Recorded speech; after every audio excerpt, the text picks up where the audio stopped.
League में जो मेरी बात हुई है वो 2-3 उनके सीनियर 3 रहनुमाओं से, तो उन लोगों ने तो जैसे मुझे कहा कि जो सीनियर मोस्ट होगा हम उसी को अपॉइंट करेंगे, और मियां साहब को ये मशवरा पार्टी के अंदर से दे दिया गया।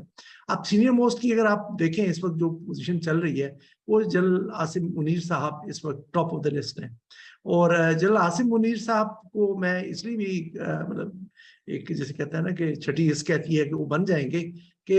जनरल आसिम मुनीर साहब की अगर आप जाके चेक करें डेट ऑफ प्रमोशन, तो सितंबर में वो प्रमोट हुए थे। वो 4 साल का टेन्योर होता है लेफ्टिनेंट जनरल का।